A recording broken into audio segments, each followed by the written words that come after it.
नमस्कार सखींनो. आज आपण हळदीचं, आल्याचं आणि लसणाचं लोणचं बघूया. तर तुम्हाला माहिती आहे आपण ॲग्रोव्हिजनला गेलो होतो ना, त्यावेळेस मी हळद आणली होती ही ओली आणि ओल्या हळदीचं लोणचं. तर आपला म्हणतो ना घरातला दवाखाना, आरोग्याच्या ज्या विविध तक्रारी असतात त्या तक्रारींसाठी हे रामबाण लोणचं आहे. म्हणजे आपण हिवाळ्यामध्ये तर सगळे भाजीपाला तर खूपच असतो, परंतु त्यातही तोंडाला थोडी चव यावी या तर दृष्टिकोनातून आहेच, परंतु तब्येतीच्या दृष्टिकोनातून सुद्धा हे लोणचं खूप महत्त्वाचं आहे. तर मी घेतले आहे ओली हळद, 1 पाव आणली होती ती ओली हळद.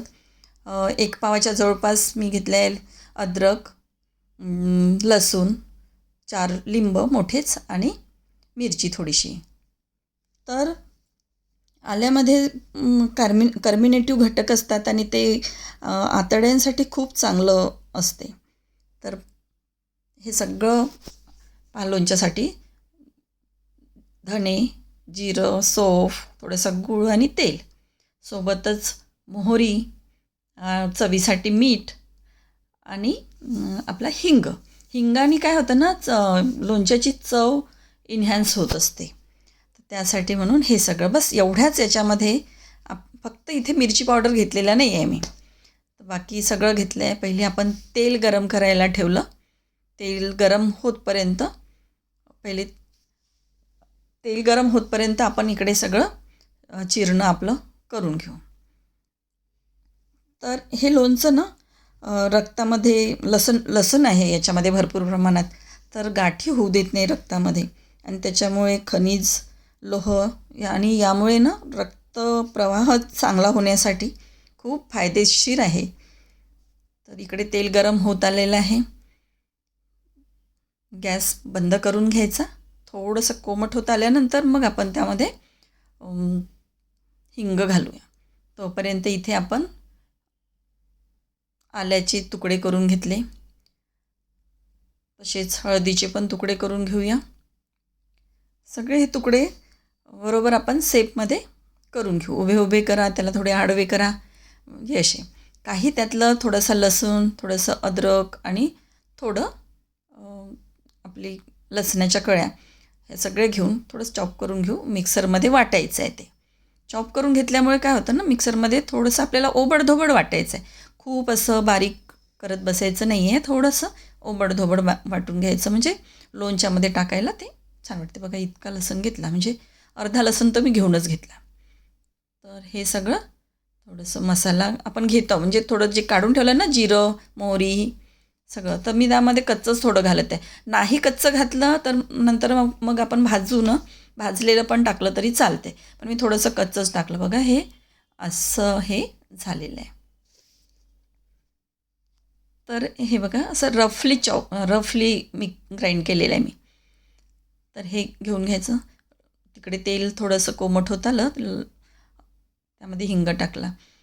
हे सगळा मसाला आपण थोडंसं भाजून घेऊ, म्हणजे बिलकुल थोडंसं असं गरम येतपर्यंत. आणि सोबतच मग आपण त्याच्या मोहरी घालू. हे सगळं घालून झालं, हे व्यवस्थित झालं की मग त्याला थोडं थंड होऊ देऊ आपण. त्यानंतर मग त्याचा वापर करू. तर हे जे इन्सुलिन वगैरे संतुलित करण्याचं काम आपली हळद करते. रक्तातील बुरशीजन्य घटक काढून टाकण्यासाठी या हळदीचा वापर होतो. म्हणजे आजारापासून दूर राहायचं असेल ना, तर या लोणच्याचं सेवन आपण रोज केलं पाहिजे.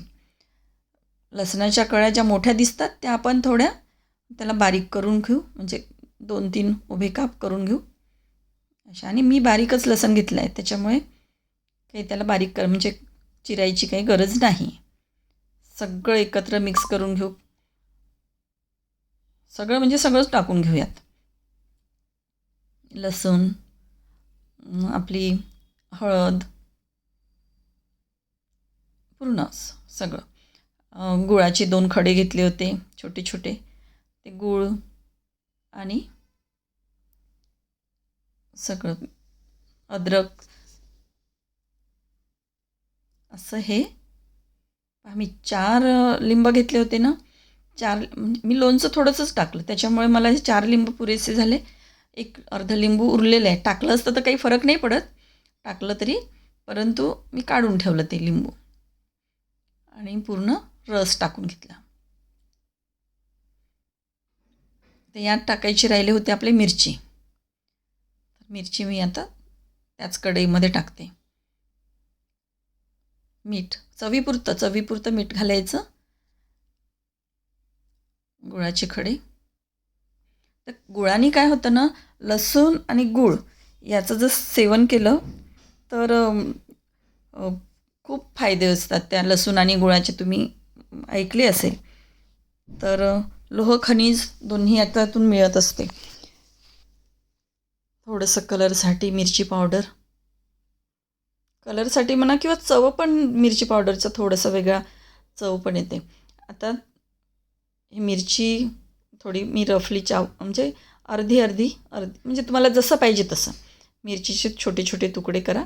थोडेसे छोटे पण नाही, थोडे मोठे पण नाही, मीडियम आकाराचे असे तुकडे करून घेतले. मिरची फक्त चवीसाठी ऑप्शनल असते.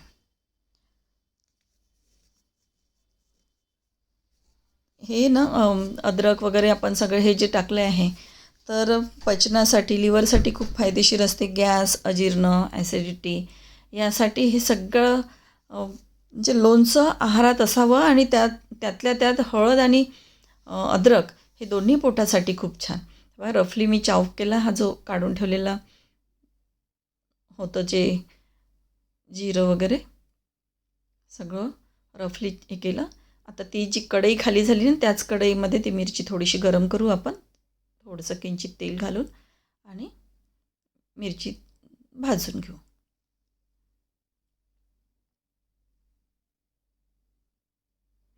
हिवाळ्यामध्ये होणाऱ्या सर्दी, ताप यावर नियंत्रण मिळवायचं असेल तर हे लोणचं खूप छान असतं.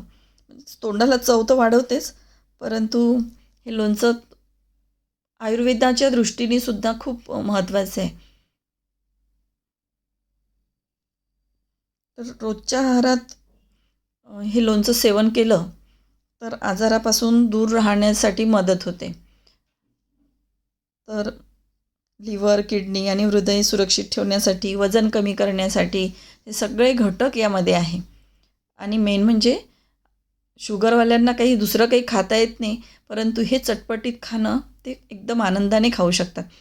तर हे लोणचं हे असं व्यवस्थित फिरवून घेतलं. तिकडे तेल गरम झालेलं आहे पहा. आपण तेल गरम झालेलं, थोडंसंच तेल होतं, अर्धी पाऊण वाटी तेवढं पूर्ण तेल टाकून घेऊ.